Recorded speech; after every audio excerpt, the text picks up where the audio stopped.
Welcome to the Kayak Bass Connection podcast. I'm your host, Jared. This episode is for all you new folks out there that are just thinking about getting into kayak fishing and maybe doing your first tournament season. Or you're an experienced angler who wants to figure out how to finish a little better on tournament day. We've got a fantastic panel for a roundtable discussion today geared towards learning how to handle your first experience with a kayak tournament. We have some real experienced anglers and some not so experienced anglers with us. So first of all, I want to welcome my co-host. First time I've had a co-host. This is cool. Josh Lincoln, the director of the Southern Illinois Kayak Club Tournament Trail. Welcome, Josh. Happy to be a co-host. First time I've ever been a co-host, so hopefully I don't mess it up too bad. Yeah. We also have three anglers join us that were rookies last year on Josh's Tournament Trail. Dave Gewitt. Did I say that right, Dave? Yes, you did. All right. Awesome. Caden Cox and James Fott. So David, Caden, James, thanks so much for being here. Yeah, no problem. Absolutely. So, if we're going to talk about newbie experiences, I tell you, I think we've probably all of us have had that sleepless night before your first kayak tournament, wondering what you're going to do when you get there, trying not to look like an idiot when you show up. I know for me, slept maybe an hour or two that night, showed up at the ramp, and the whole parking lot's full of guys with big rigs and figured they looked like they knew what they were doing, and here I was. Anybody else have an interesting experience on their first attempt at a tournament trail? Yeah, so I was fishing probably for a whole summer and then a little bit of the previous summer before I started fishing tournaments. I think most of you guys probably know Butters or Brian Butterfield.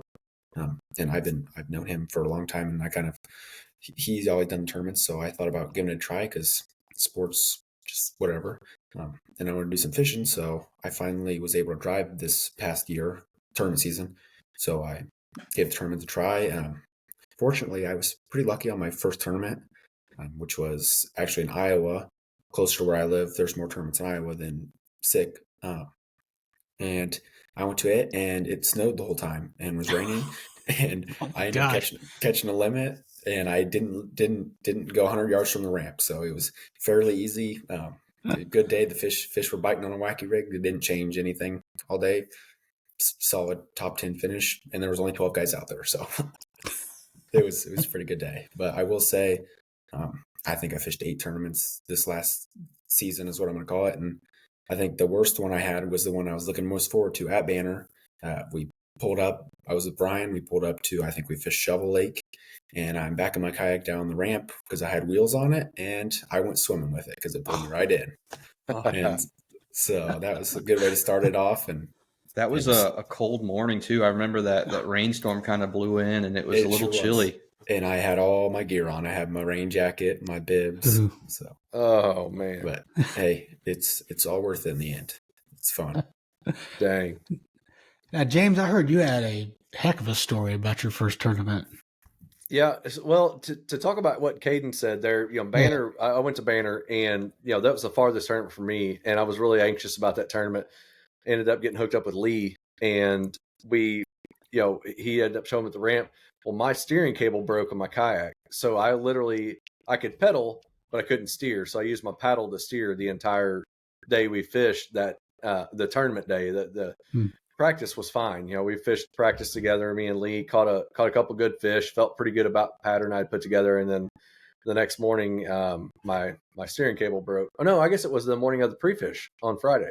Steering cable broke, so I ended up fishing the rest of that day. We didn't cover a lot of water, but caught one good fish, and I had a pretty good feeling about my pattern. And then I fished the next day of the tournament with steering cable broke. So literally had my paddle underneath my arm acting as a rudder the whole time I was pedaling. So, but yeah, my first true tournament experience was Newton. And, I'd never done kayak turns before and really had never done tournament fishing before, but, got hooked up with guys in the club and talked to Josh a lot and talked to Kessler and a couple other guys. And, so I was like, let's go try it. And so I go up there on Friday, pre-fish, and I cannot catch a fish to save my life. And I'm getting super frustrated because Kessler's texting me. He's like, I just caught another 17. I caught a 19.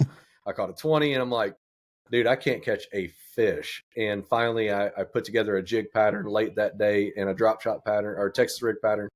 and caught a few fish and felt good about the next morning, and went out the next morning and, didn't catch a fish. And Josh came by to take some photos and chat for a little bit. And we talked a little bit about, technique. And I was like, it's almost 9:00 and I haven't got a fish on the board yet. And I know other guys have got big fish on the board. Not looking to win this tournament, but I'm looking to do something. And so Josh made a suggestion, and about 30 minutes later, I caught an 18 and put it on the board, and actually had the board in my lap, and no net, no fence, no nothing. Had the board in my lap, had this 18 on the board. I got my phone over the top of it, got GoPros going. I got it all on camera, and I went to take the picture. About the time you could see my thumb going down to take the picture, the fish flopped out off the board, and I lost it. So now I've got an 18-inch fish that I've lost, and in my first tournament ever, an 18-inch fish is a good fish, especially for your first fish of the day. Yeah. And so I fished for a little bit longer, ended up catching a 15.5, got a picture of it, got it submitted. Everything was good. And about 30 minutes later, I had a 16.5, had it on the board, was about to take a picture just like the 18, and the fish went to the left and my board went to the right. And I lost my catch board, lost my fish. And, doing the math, let's say that I caught the 18, the 15.5, and a 16. If I'd have had those 3 fish plus 2 other fish that measured, we're talking about a top limit. We're talking about a 15, a top 15 limit. Yeah. And if I'd have caught one other kicker, we're talking about a top 10 finish in my first tournament. Sure. And I ended up getting with Josh. I pedaled back because Newton's cell phone service for AT&T at least is not any good. So I pedaled back out of this cove I was in and got to a spot where finally I had service. I called Josh. I said, dude, I just lost I've lost an 18. I caught a 15.5 and I lost a 16.5, 16, whatever it was. But I lost my catch board when I lost the 16. And he said, well, I've got one in the truck. I'm on, this other, other in the lake. So he met me back at the ramp, got me another board, and I could not catch a fish the rest of the day to save my life. Yeah. So I think you were just in your own headspace, which I think a lot of new anglers face, especially on their first tournament day. You just kind of get into that mode where you think you got to put those first 5 fish on the board in the first hour of the tournament. And if you don't, you automatically feel like you're behind or you're doing something wrong. And reality is probably 75% of the field doesn't have their limit in that first hour. So, I mean, it's not that you're doing anything wrong, but you build it up in your head and you're thinking, and the world's crashing down on you, Yeah. Yeah. And that's exactly what it was. I probably wasted an hour going to meet Josh, going to the ramp, getting a board, and getting back to my spot. My spot was 15 minutes from the ramp.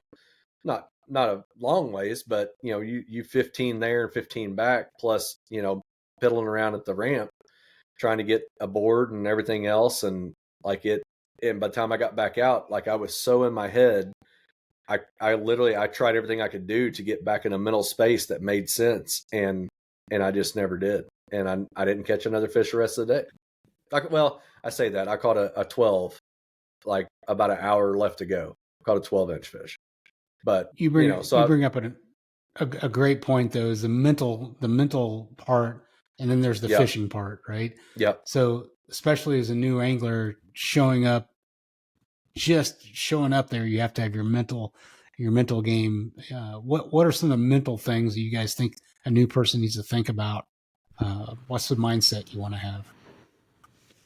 I think the very first thing is when you show up at the tournament morning, it's your very first tournament, whether it's with us or anybody, don't be intimidated by the other guys at the ramp. When you pull up and you see a guy loading a Hobie off his trailer and it's got live scope on it, don't be intimidated. Gear doesn't catch fish. Anglers catch fish. I mean, it can help you, but I've also seen it hurt people too. So just fish your confidence baits and have fun.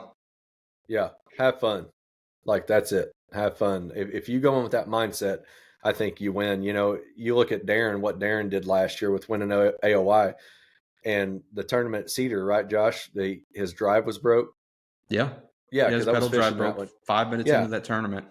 Yeah. On the way out, we were pedaling beside each other, and he was like, dude, what in the world's going on? And I looked over, he's 5 feet from me, and I said, did your drive just quit? And he said, yeah, it's locked up. He couldn't move it either way. So he literally pulled it and started paddling.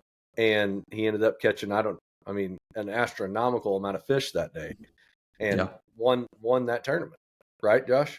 Yeah, he won it with like 93 inches, I believe. Yeah. So, gear. Have fun and don't be so hung up on gear. Like, don't worry about that. Just go out and catch fish how you know how to catch fish. Yeah. Awesome, Caden. My thing was go ahead, Dave. You're fading in. Your audio's fading in a little bit there, but so I think what I heard you say was, fish what you know, fish the techniques you know, and that you said Tourney X was a stumbling block for you in the beginning. Yeah, because I didn't have very good signal, so I okay. wasn't sure what to do. And I was worried. That's a great point. If anybody is out there fishing their first tournament and they can't upload submissions, just take a bunch of photos with your phone, and then when you get back to the ramp or you find a spot that's got good signal, you can submit your fish. I find it easier to take pictures via my phone camera app versus actually opening up the Tourney X and trying to take them through there. That's a huge takeaway for somebody that's new. That way you can snap 15, 20 photos and get the best one versus trying to take one individually. Yeah, something Kessler told me when I got started on that point, Dave, is he'll take a bunch of photos of his fish on his board, and he'll take a picture of the sky, and then next fish he'll take a bunch of pictures of board. And so what I started doing was I would take pictures on my board, and I would take a selfie with the fish, and I would only take one, so I'd make sure I had what I wanted for like using for social media or whatever, and then the next fish, then I post or take pictures with my phone, and then at some point during the day when I just want to sit back and take a break, then I'll go through and upload those. Everybody in the top 5, you're not going to see their fish until the tournament's over, right? Because everybody sandbags. So maybe the top 10 even. So it's not crucial that you get your photos submitted and uploaded at the time you catch them. Just make sure you have a way to separate each fish. So when you flip back through your photos, it's easier to designate, okay, this is a different fish from this. And then you have everything you need to submit. And one of my biggest takeaways, Gosh, he mentioned each, hold one finger out on the fish, and then 2, and then 3, looking. Oh, yeah. And to me, I started utilizing that. Great takeaway from our group leader. That was amazing. Big help. Yeah, that's super smart, Josh. Yeah, I like that. It's little things to help you sort through all your photos throughout the day. Personally, I like it when people don't sandbag because I'm judging fish, and the quicker they get submitted, the quicker I can get them judged and get everybody home that much quicker. But yeah, never going to change them. Probably not. No. And by the way, I'm sure most tournament trails probably do this. Josh, you want to explain about the cutoff for the leaderboard, because I know a lot of people will watch that. Yeah, I personally cut the leaderboard at 12 each day, right at noon, just to kind of keep some mystery, because I watch the leaderboard if I'm fishing and I think I'm doing well. It just kind of, okay, I don't know what's going to happen next, versus having a leaderboard on the whole day. Everybody already gets back to the ramp and they knew who came in first, second, and third, and it's a little less fun, if you ask me. Yeah, I agree with that. But if I can get back to the mental aspect, I think the biggest takeaway for somebody new is mistakes will happen on the water. You'll lose a fish. You'll have a fish flop off your board. Don't dwell on them, and then don't miss the next opportunity thinking about how you ruined the previous one, and don't beat yourself.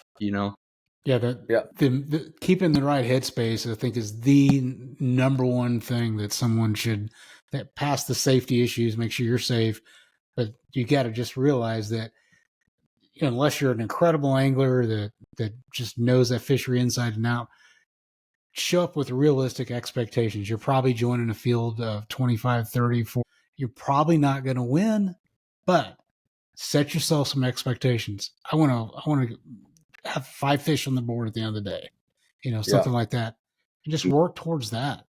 Yeah, that's the best goal you can have, I think, is just trying to catch 5. Yep. And if you struggle and don't catch 5, I mean, it happens, But I think just having a realistic goal, like catching 5 fish in 8 hours, like there's nothing wrong with that goal. And if you could catch 5 fish in a tournament and that proves that you got your head in a space that makes sense, that's beneficial to you. And you never know when you're going to set the hook on a 20. That's right. You know, I mean, I caught a 19.5 yesterday, never expected to catch a big fish yesterday. And my fourth cast caught a 19.5, and I caught a 13 or 14 inch fish. That's all I caught in 4 hours. It's wintertime, and I get it, but that 19.5 made the trip worth it. And that set me up for a good confidence the rest of the day. But I just, after 10, 15 more casts, I didn't get another bite, didn't catch another fish. It was like, just have fun, just fish, and that's it. Because it's not fun, it's not worth doing. Right. Yeah, it's like nobody's there making a living, so enjoy yourself, first of all, be safe and enjoy yourself, and then let everything build up on that.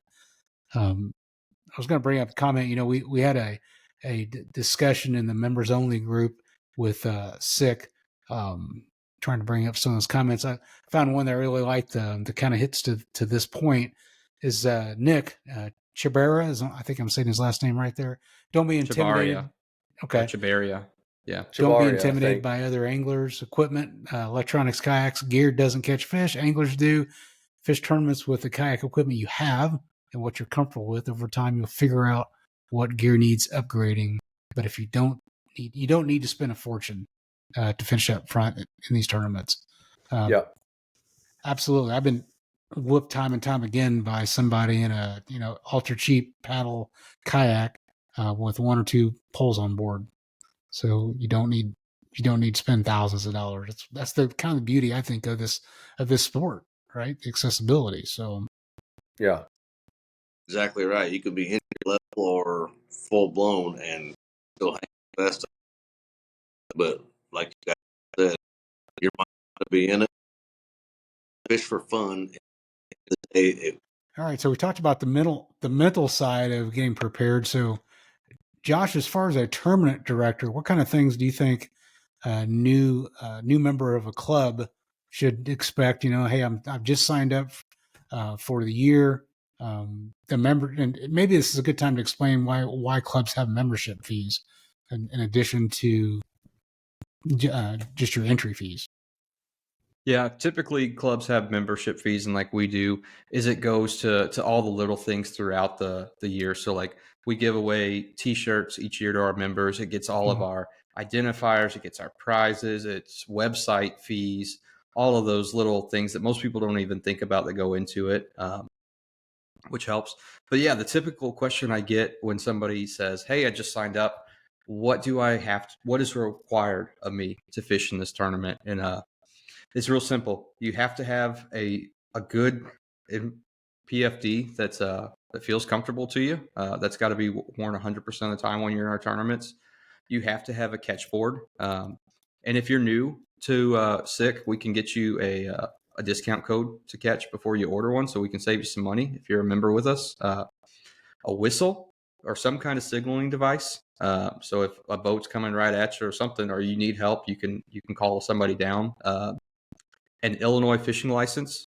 It's something that a lot of people don't think about if they're not focused on it. And then it's not required, but we highly recommend it, is a visibility flag and a 360 light. But those are like the bare minimums to get into the tournament. So no, because we as an angler or as a tournament director, there's a limit to the number of people that you can allow in the club, right? Yeah, we're going to set our cap at 60 members this year. Okay. And most of our permits are pulled for like 50. So a lot of our tournaments will be maxed at 50. But that's standard tournament practice. Not everybody's going to show up. We're not going to get 100% turnout. Yeah. So you have to apply for these tournaments, apply for these permits early. You've already applied for all of them and been awarded all of them for the next season. So you've got to know how many anglers the maximum number that they'll allow in that piece of water. Because a lot of times there are other tournaments going on. Yeah, for sure.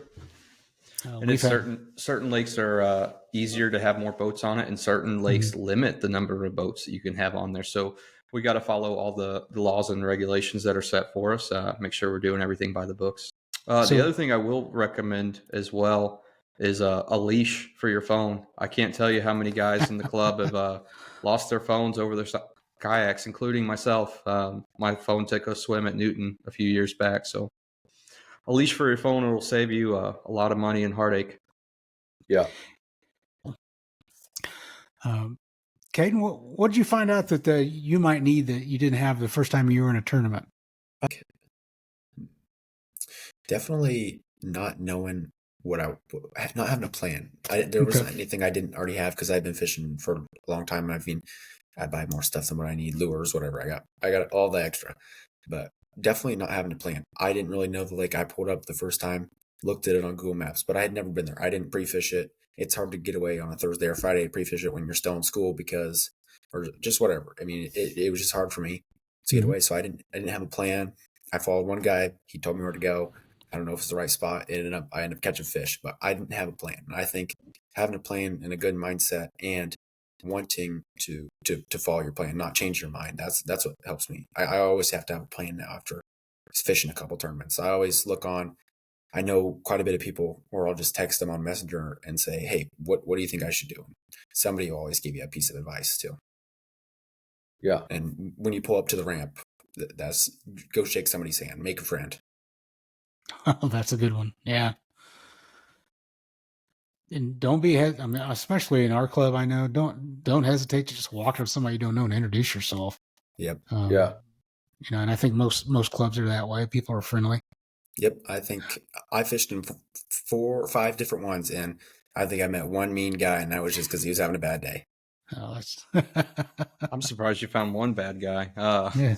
And that's what's so cool about Southern Illinois Kayak Club is I haven't found it anywhere else in competitive fishing where everybody is just so nice and welcoming and open to how they're catching fish and what they're doing. And I know a couple people have mentioned to me, like their first tournament, they were very concerned about like getting in the way or ruining somebody else's day. And I want everybody to know that all the new members are so welcome and that we want them there and we want them to succeed. So if you have questions, ask. If you see somebody, say hello. We'll all be super welcoming and just say hello. Hey, what you doing? How's your kayak? You know, and just dive into friendship. I think James can speak for that firsthand from last season. Yeah. I mean, if it wasn't for a few of the guys in the club, I fish at Cedar a lot because it's my home lake. You know, technically, I guess it's close enough for me to go and fish. And I mean, on the way over yesterday, right before I left, I text Kessler and I was like, "Hey, I'm going to Pomona because I don't have time to put in at the north ramp and I don't fish the south end. Tell me what to do." And he told me what to do. And, now what he told me to do was throw a jig here and there and all these points. And I threw a jig like twice, but I'm trying to force myself to fish a jig more because it seems like guys at the top are always catching them on jig. But, you have to throw what you're confident in. And, for me, wintertime jerk bait, it just makes sense. So that's what I did. But so many times I've been, at our Cedar tournament, I ran into Darren Hemker and he told me, he's like, "Dude, I watched him catch a 17 in front of me." I mean, we're talking 10 feet in front of me. And I was like, gosh, dang. And I had a pretty good day at Cedar. I didn't have a winning bag by any means, but I had a limit early, and, rightfully so, because I fished Cedar a lot and I just didn't have big fish. And I watched him catch a 17 10 feet from me. And I was like, gosh, dang it, you got to be kidding me. I didn't say anything. I was like, "Dude, that's an awesome fish." I had a little bit of it on my GoPro because we were so close. And so a few minutes later, he catches an 18 and I'm like, he said, "Dude, come over here and fish with me. Like, we'll fish the rest of the day together." And I was like, "No, this is your deal. You've got a chance at winning AOY." He said, "Dude, I've already won AOY. I know I have." And I was like, "It doesn't matter. You don't know that for sure, but I do believe you probably do," because I had a pretty good idea of what he had caught that day. And finally, he caught another fish that was, I think, 19. And we're talking about 30-minute span. And he said, I was already around the point, and he hollered. He said, "James, I got another big one on." And I was like, I said, "Whatever." And I just kept on throwing what I was throwing. And he said, "Dude, get around here." He's still laying in the fish. And so I pedaled back around there and I watched him pull this big fish out of the water. And I was like, "How big is that one?" 18 and a half. I was like, gosh, dang. I said, all right, what'd you catch it on? He said, this jig right here. And he dug in his tackle box after he got the fish measured and threw me a jig. And he said, it's a jig almost like this. And second cast with that jig after I tied it on, I caught a 17.5. And I was like, all right. So I ended up finishing, my best finish of the season was at Cedar, and it was an 8th place finish. And it was, the top 10 was pretty stacked at Cedar. And I don't know what won it. I don't remember the number, but to have 80 inches and finish 8th, I was super happy with that, and it was, 3 of the fish that I put on my board that made it to my 5 fish bag were off the jig that Darren gave me, And so that's something. Yeah. Yeah. I just can't imagine you see that much anywhere else. I fished boat tournaments with a buddy on Thursday nights, and you catch anything? No, I ain't caught a fish yet. Well, no one I've seen them catch 3. They just everybody's so tight-lipped, and that's fine. I like the competition. I like the secrets, but at the same time, this club, I've caught a bunch of big fish this year in my first year because of things I learned from the guys in the club, almost solely. Some things I picked up on my own, and some things I focused on. And, I got buddies that are good bass fishermen that fish boat tournaments, and they told me some things, but, for the most part, it's been conversations we've had with the group that have been, instrumental in me being able to put up, a good, even looking at the year, my 5 big fish for the year was a really good bag, so. And I'll throw out there another really good way to improve yourself is to go back and listen to our old episodes. This is episode 12 of the podcast, and there's a lot of good chunks of information that some of our kayak anglers have laid down on that during these interviews. Just tons of information. There are other resources out there as well. One of my favorites is the Paddle and Fin Network. They have great podcast. The Bass Fishing for Noobs is one that I listen to all the time when that got started. It really helped me out a lot to listen to that. But there's all sorts of resources out there that you can start digging. Don't be afraid to call up the tournament director. If you just joined a new tournament, say, hey, I'm brand new. What should I know? Yeah. Josh was a huge help to me in the beginning. Yeah, my line's always open. I'm here to help. That actually kind of goes into the next point I was going to say is if you sign up for the club, very new to kayak fishing, go start practicing taking photos of fish as soon as you can and get as many on the board before that first tournament as possible. And if you're not sure if you're doing it right, either post it in our members only page and we can all comment on there, or send it to me directly and I'll give you instant feedback of, yeah, you're doing this right, or hey, you might want to watch this. This could get you a deduction, or just kind of give you some general guidelines. So that way, when you're there in that first tournament and you got that first big fish on the board and your heart's just pounding, you've done it 40 times, 30 times at this point, and it's not the first or the second time you've done it. Yeah. And that'll just save you a lot of heartache for sure. Yeah. That's a great point. The whole idea of taking photos, uploading photos, it sounds simple until you add adrenaline, a confined space. Gaten, go ahead.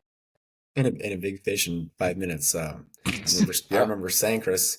That was one of my most memorable ones. Is I went offshore. I caught some fish. We're going back to the ramp. I know most of you guys know Kevin Cox. He's been on the show a couple times. Yeah, he's really good.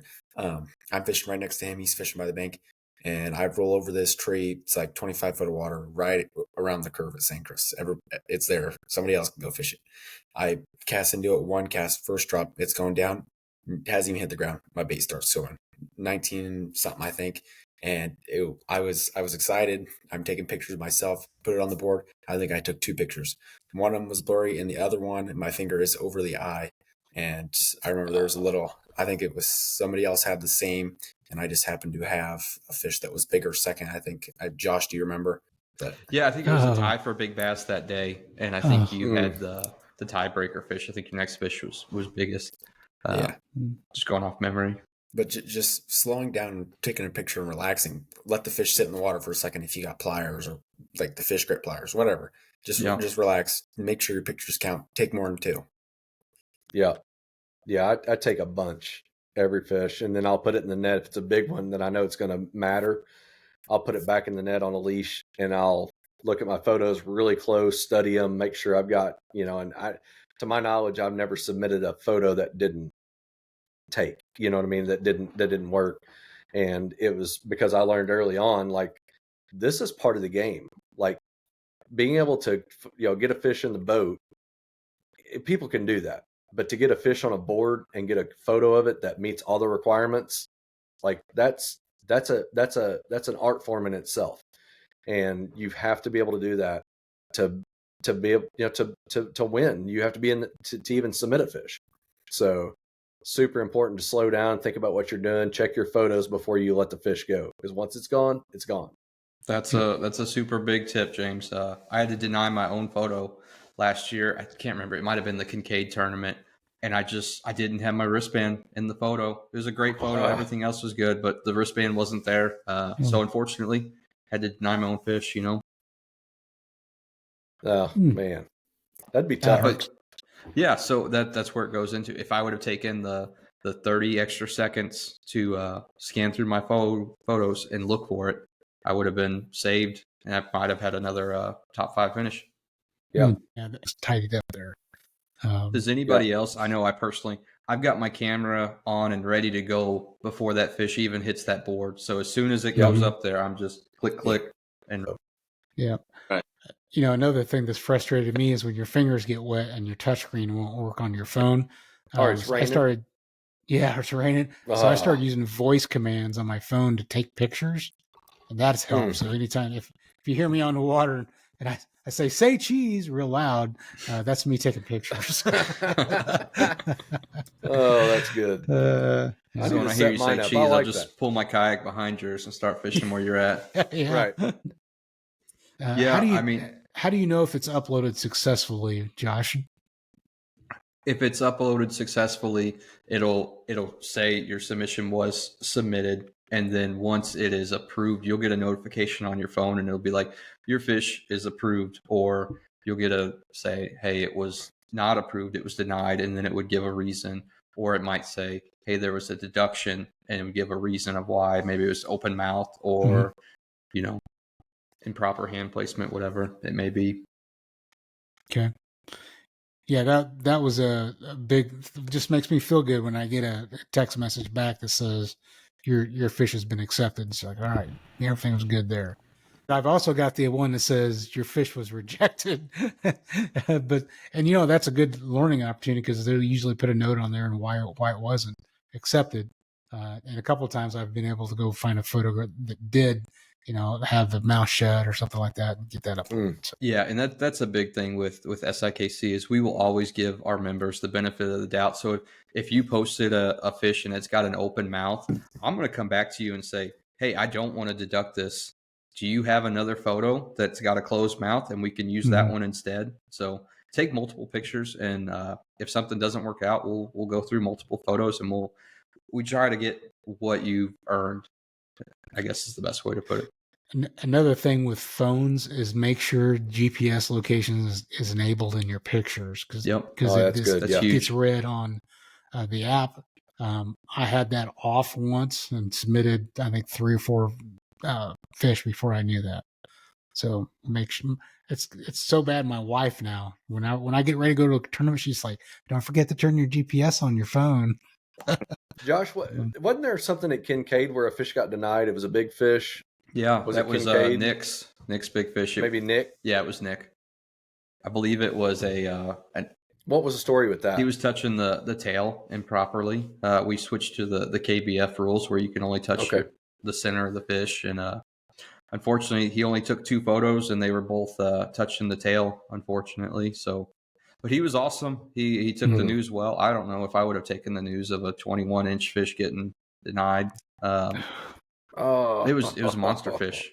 So, but he's awesome. Can't say enough good things about that. I think. And if you're wondering, we keep talking about the KBF rules. I mean, it's kayak bass fishing, and if you go to their website, they have a really good explanation on their website of what their rules are. As most tournament trails, I know some of the grassroots tournament trails, they just say we're adopting KBF rules. So rules is another thing. Maybe Josh, you want to chime in on this? how important is reviewing all the rules? Oh, it's super important because I mean, you can be doing one little thing and you can get denied or disqualified for the whole tournament. So I mean, you just got to make sure you know your rules forward and backwards. And then if you have any questions, feel free to reach out. I think the very first tournament of this upcoming season, we're going to do an online like digital captains meeting. So that way, that morning of the first tournament, that frees me up a little bit more to have some one-on-one time with the new anglers that I can answer all of those questions. Oh, yeah. And then get everybody out on the water on time in a successful manner. That's a great idea. So as far you talked about having time with newer anglers early in the morning, so kind of walk us through, when you show up, most people arrive well before they can launch to get their gear ready and whatnot. So how does that morning and then maybe then fast forward to the afternoon, how does that unfold as far as a tournament director? So and I'm just going to kind of give an overview of a tournament day for a new guy. You show up to the ramp, whether it's the night before or super early. Every tournament in our Tourney X details, there'll be a time on the water that everybody can safely get onto the water. So after that time, you can load, you can launch, and then there'll be like a staging area where you can stay until it's officially like blast off time. Usually it's like 6 o'clock or 6:30, depending on the sun up time. And then you fish all day. You come back to the ramp. Make sure you're back by the check-in time, and then we'll do our very best to get the fish submitted and judged real quick. We usually do a prize raffle while the judges are working on getting everything submitted. We'll present the winners, present big bass, and then take some pictures and shake hands, have a good time. Yeah. One thing for me that always has thrown me in the past is that I know you guys as tournament directors and the people that are helping you judge, you're busy. Everybody's putting their gear away. You've got to kind of keep an eye to see when the tournament director is ready to have that meeting. There's not a specific time generally, No. right? But it's just when everybody when the measurements are done and ready to go. So you want to make sure you get back to wherever they're having that meeting at before they start. Yeah. As soon as we finish up the judging, I usually send a couple guys out just to kind of round everybody up that's still there. And then, because my main goal is I know a lot of people travel far distances to come to our tournaments. So I want to have a really good show, a really good presentation, but I also want to get people back on the roads at a reasonable time so they can make it back and actually have some sleep, because I know a lot of guys have sacrificed a lot of sleep just getting there, Mm-hmm. Yep. A lot of folks sleeping at the ramp and the night before for those tournaments. Yeah, nothing wrong with that. What about practice fishing for tournaments? Is there anything you guys do now that maybe you didn't do before? Yeah, I'll go with that one. So I think the only two lakes, and I fished, like I said, 8 or 9 tournaments this last season. 2 of them I had fished before. The rest of them were rolling up morning of, and that was difficult. I guess the only way I could figure it out was word of mouth by somebody else from past experiences, or going on like maps, Google Maps, trying to figure out if I can change settings to where I can see ditches or whatever, going on the DNR website, because they have brush piles. If you can go look on there, if there's brush piles or bridges or telephone poles that they have put out there, they'll put that on a map, and that stuff can kind of help you out. I'm not very good with reading my electronics, so I might roll over it twice and not even see it. But knowing kind of where that stuff is and fish in that area, that has helped me out. And so, like, I don't know, this is a good tip. Certain lakes that we can have a tournament on, if you find a pinch point, you're going to find fish there. I mean, with channels and stuff, I'll go to a pinch point, and that's something you don't have to practice. You just know there might be a fish or two there that you can just get in the boat if you can get in the bite. And pinch points, deep spots, mounds, whatever. I think looking at maps can be very, very crucial. And like another thing is, if you're going to go practice the day of, like I had before, I might not go to a spot where I know I'm going to catch a fish. I'll venture out. If I'm getting a bite there, I'll try to go back and catch him on what I was the day before if I do practice, if that makes sense. Yeah, starting with some of those suspect places. Yesterday I caught that fish it was a place that historically I've seen guys catch fish, talked to guys catching fish, since I'm not familiar with the south end of Cedar as much as the north. And, I caught that fish in a pitch point. It was a narrow spot where the lake kind of necks down into opens up to some other stuff. And that fish was sitting there because, the wind was right. The wind was blowing up through there. So it had current, and that's where that fish was at. So, fishing what Caden, I think that's one of the biggest things is sticking to what you know and what baits. I have one bait that I have a pole, and I don't think I've changed the weight all season just because I haven't broke it off, and it's a Texas rig. Rig with a D-bomb. That's every lake I fish that, no matter where. That's you what put that D-bomb on a jig, then you'll be like Kessler. Yeah, well. So we want to see you beat him with that Texas rig. You're asking for a lot with that one. That is a lot. That is a lot to ask. Yeah, and I think Dave had mentioned that earlier. Fish what you know, and yeah, and do it. Yeah, because it goes back to the confidence, and if you have confidence in throwing something, your mental game is going to be better. Absolutely. So get confident in what you're going to throw. Yep. Yeah, and practicing a day before, I pre-fished Sancris the Friday before the tournament, and I don't think I even picked up rod in the afternoon. I just drove around and marked some of those mounds where I spent most of the afternoon. There were some rock piles where Kessler and I don't even remember who else was out there. There was a couple guys out there sitting way deep, and I had marked those rocks too, and we all showed up there. Marking landmarks, if you can work your electronics, can be helpful if it's that time of the year. Yeah, no doubt. Iconelli that says, I think he's got it famous for saying, fish the moment. So a lot of times when I'm like practicing and I find a pattern, but I show up on tournament day and conditions have changed, whether it's wind, rain, sun. And often I find myself trying to catch them like I did on practice when I should look at the conditions and say, okay, well, that's not going to work. This will work, or this might, and try and fish the moment if you're struggling on a day where they're not like they were in practice. Yeah, I can always got another saying that I love. I'd love to find a sticker or something with this. It just says, never give up. Never give up. And I think that is also part of that mental attitude. You get out there and you have an hour or two that goes bad. And you can't catch anything when you should have caught something. Don't give up. Just keep plugging along. And that's our kind of whole schedule for like a Rookie of the Year award or an Angler of the Year award.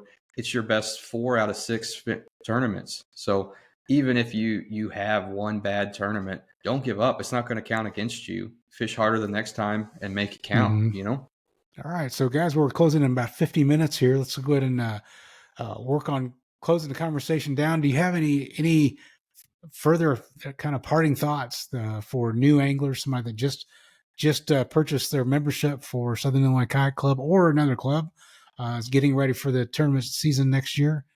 Josh, I would say if I was a brand new member, new to kayak fishing, I just got into like our sick members only Facebook page. Don't be afraid to reach out to some of our club members.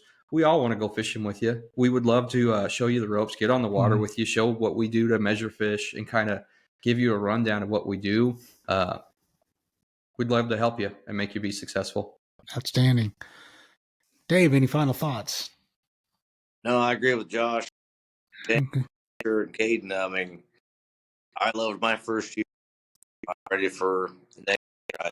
I'm going to this year with way more confidence.